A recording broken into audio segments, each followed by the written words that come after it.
नमस्कार दोस्तों। आज मैं आपके साथ बात करना चाहता हूँ, वो क्या है जर्नी के माइलस्टोन्स या ऐसे कौन से पड़ाव होते हैं, तो मुझे हेल्प होता जाएगा उस रास्ते में बढ़ने में जहाँ भगवत प्रेम का रास्ता है और उसे ईज़ी करने के लिए मैंने उसे बोला है 5S। पहला जो शुरुआत होता है वो होता है सत्संग से। ऐसे कई यहाँ पर महापुरुष हुए हैं ख़ास करके भारत भूमि में, जिनको आप अगर सुनें, पढ़ें तो आपको बहुत कुछ सीखने को मिलेगा। रहा अध्ययन किया, आप फिर उतनी जर्नी खुद से तय करें और सत्संग आपको सिर्फ भगवान कृपा से मिलती है, तो आप भगवान से प्रार्थना करें कि मुझे सत्संग दें, जो पहली सीढ़ी होगी उन तक पहुँचने की। दूसरा, सेवा। आप जितनी सेवा करेंगे, सत्संग से आपको बहुत मोटिवेशन मिलेगा सेवा करने की और सेवा करना मतलब सामने वाले का सुख को ऊपर रखना अपने से। आप जितना ये करेंगे मन निर्मल होगा, आपके कर्म कटेंगे, आपके पाप कटेंगे और सामने वाला अगर आपकी सेवा करने के बावजूद आपको गंदा कहता है, तो और अच्छी बात है, आपके और पाप कर्म कटेंगे। इसीलिए आप कोशिश करिए और अगर आपको लगता है कि मैं इतना पापी नहीं हूँ, तो आप अपने मन में रोज़ में जितनी चीज़ें आती हैं, आप खुद उसको जज करके देखिए कितनी अच्छी, कितनी गंदी बातें आती हैं।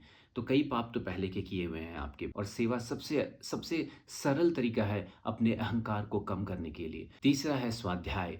जैसे ही आप सत्संग करेंगे, सेवा करेंगे, आपको और इच्छा करेगी महापुरुषों के जीवनी पढ़ने की, उनने उन्होंने जो सीखा है वो पढ़ने की, भगवद गीता पढ़ने की, इतने शास्त्र हैं हमारे पास, उन सबको पढ़ने की। ज़रूर पढ़िए, स्वाध्याय ज़रूर करना चाहिए।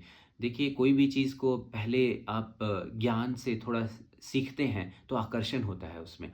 जैसे ही आकर्षण होता है, फिर आप उसमें प्रेम में बढ़ जाते हैं। चौथा, साधना। जब आप ये सब कुछ पढ़ लेंगे, सत्संग कर लेंगे, सेवा कर रहे हैं, तो आपको समझ में आएगा कि आखिर मेरी साधना क्या है। साधना कई तरह की है, जो मार्ग आप पकड़ते हैं, कर्म मार्ग पकड़ते हैं, ज्ञान मार्ग पकड़ते हैं, भक्ति मार्ग पकड़ते हैं, जो भी मार्ग पकड़ते हैं, उस मार्ग में बढ़ने के लिए एक साधना होती है, एक तरीका होता है, जो संतों ने बहुत मुश्किल से निकाले हैं, अपनी पूरी ज़िंदगी लगा-लगा कर निकाले हैं।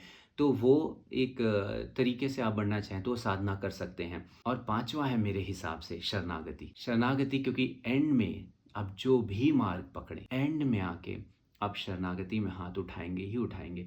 तो मैं कहूँगा कि शुरू ही अगर शरणागति से किया जाए, तो इसमें क्या बुराई है? आप पूरा चैप्टर 1 पढ़िए, अर्जुन विषाद योग, अपने मोह के बारे में बेसिकली बता रहे हैं। फाइनली जब उन्होंने कहा कि मैं आपको समर्पण करता हूँ, मैं शिष्य मानता हूँ अपने आप को आपका, अब आप कहिए वासुदेव। तो वहाँ से मधुसूदन ने जब कहना शुरू किया है, लास्ट में जब आप 18.66, 18.67 जब आप देखेंगे, तो फिर वो शरणागति पर ही एंड होता है। तो शुरू शरणागति पे है, एंड शरणागति पे है भगवद गीता का और तब आप भी अर्जुन की तरह बोल सके नष्टो मोह स्मृति लब्धा।